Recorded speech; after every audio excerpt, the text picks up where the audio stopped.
I built Bezar and laid it in ruins, and the men of Dibon stood in battle formation, for all Dibon was in subjection. And I am king over hundreds of towns which I have added to the land. And I built Beth Medeba and Beth, can't say all these names. And I brought their flocks with the land. And Hiram, which lived in the house of David, Chemosh said to me, go fight against Hirion. And I went down, and Chemosh restored it in my days. The reason for this stone being interesting is the Bible mentions that the god of the Moabites, if you look in 1 Kings chapter 11, verse 33, the god of the Moabites is Chemosh. And he's constantly saying, Chemosh told me to do this, Chemosh told me to do that. He also mentions on the stone, though, what is interesting is he mentions that the king of Israel that oppressed Moab was Omri. Omri was Ahab's father and was king of Israel. And also mentions that his son continued to oppress Moab. Well, Omri's son was Ahab. And what's interesting is if you look at 2 Kings chapter 1 and verse 1, 2 Kings chapter 1 verse 1, it says, now Moab rebelled against Israel at the death of Ahab. Well, this stone said, hey, we were oppressed during Omri's reign and for his son's reign, but I rebelled. When did he rebel? Oh, he took advantage of the fact that Ahab died to choose this the time of his rebellion. The other thing is this stone is actually the first, as far as we know, the oldest mention of Yahweh. It actually mentions the name of the God that Israel worshiped as Yahweh. It's on this stone. It mentions the tribe of Gad. It mentions the city of Nebo, which are cities in Israel. And near the bottom, there's a very controversial reference that it mentions to the house of David. And the reason for that is controversial is in the stone, one of these cracks down near the bottom, one of these cracks goes right through where the D would have been. So the consonant D is missing. But one of the archaeologists went through and said, you can't put another single letter in there and it makes sense. The only single letter that makes sense at that point is a D. No other letter works. But that's why people don't want to mention it, because then it proves that David's house existed. Because see, one of the things the archaeologists have been saying for years, the ones that don't want to believe in the Bible, is to say that, well, David's kind of like England's King Arthur. It's all imaginary, the heydays of the great, and it's all stories that are not really there. Well, if it's on a piece of stone, then this place actually existed. There really was a David. And it mentions a whole bunch of other facts. There's another stele, and for this one, let's go over to 2 Kings chapter 8 and verse 16. It says, now on the 5th day of Joram, the son of Ahab, the king of Israel, Jehoshaphat being the king of Judah, Joram, the son of Jehoshaphat, king of Judah, became king. There is another stele, another piece of stone with carvings on it. This one's at least a little clearer. Picture of it.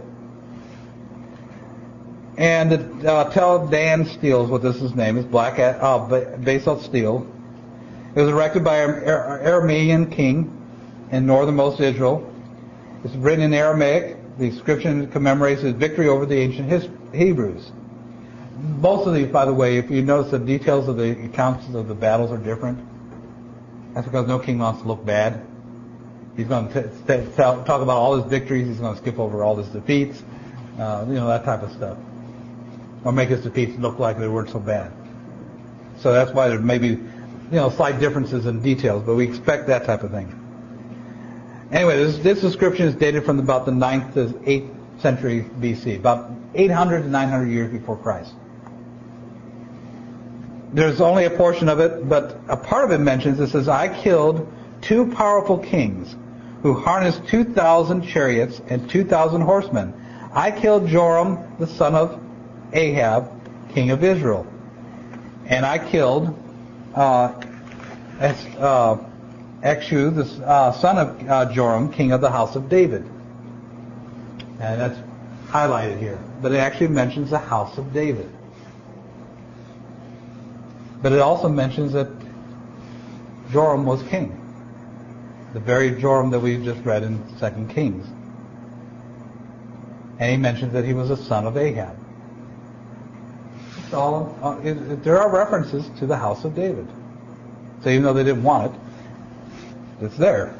I want to take one New Testament one. In Acts chapter 13 and in verse 6.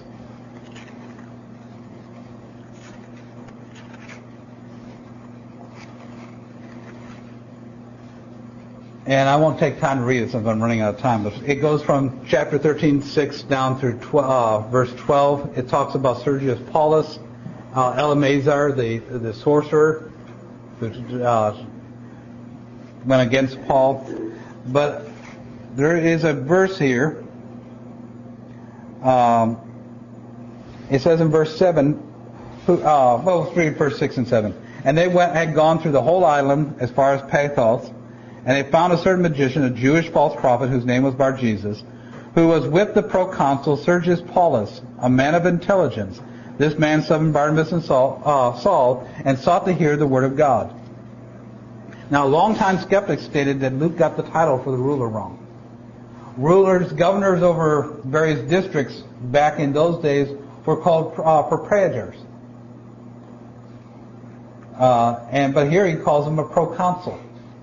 And they say, see, Luke got that detail wrong. That is until they found in Cyprus some coins that showed that the governors of Cyprus were all called proconsuls. And oops. In fact, they even found one coin in Soli, Cyprus that's inscribed Paulus, the proconsul.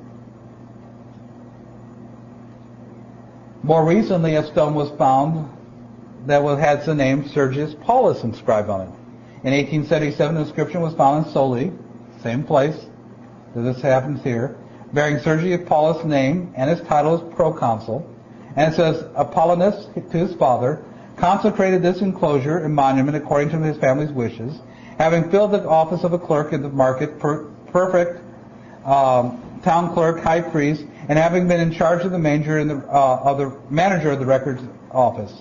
Erected in the 25th of the month of the 13th year of Claudius, he also altered the Senate by means of assessors during the time of proconsul Paulus. Oops, there's another monument that mentions Paulus on it.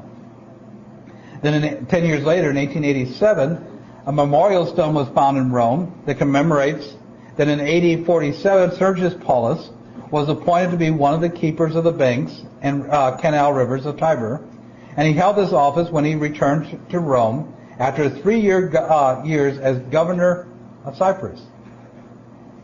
So here again, there's more confirmation. Then in 1912, this stone was found.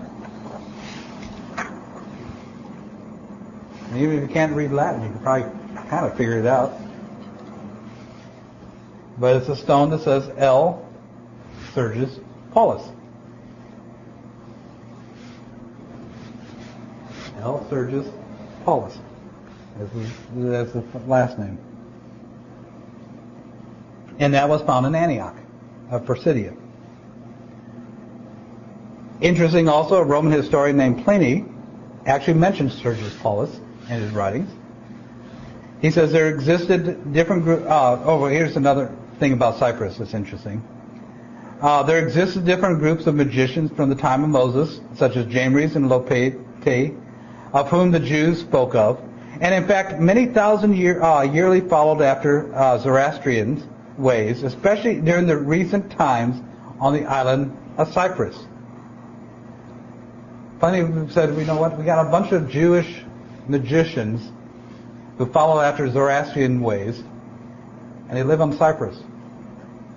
Paul encounters a false magician, Emelimaeus, on the island of Cyprus. Another confirmation. Pliny also mentions Sergius Paulus as one of his references in a history book on natural history. He says he got some information from Sergius Paulus, and Paul makes notice that Sergius Paulus is an intelligent man. He would make a good reference, wouldn't he? Again, all it is just showing confirmation. There are mentions of people in history. And accurate mentions. Little details, little small details all get verified. And these are only a small selection of numerous little supposed coincidences where archaeological finds confirm the accuracy of the Bible. And what you should consider is if the historical comments that are found in the Bible are that accurate, that even the small details can be sometimes verified and backed up by archaeology and show that even the small details are accurate, then what about the main contents of the Bible? How accurate would it be? See, the evidence for that God exists is clear. There is actually no question about it. Because no man can write a book after the fact and get that many details right. We never have been able to do that. But God wrote a book where all the details, covering thousands of years of history, always come out just right. It's another evidence that God left us that He exists. He can challenge us. Look at the history. One of the reason why I want to bring this topic up and get you to start thinking about it is, come the end of March, we're going to have a gentleman come up here who specializes in history. And he's going to show us a lot of things about the historical evidence and show you places that are mentioned in the Bible and show you actually where they're at. So you can see for yourself, so you get a feel for what it's actually like. But we need to understand the Bible is a real book. Not just something made up. Never has been made up. It is produced by a real God who wants us to follow after Him. If there's anyone here who is not a child of God, there's no better time to become one.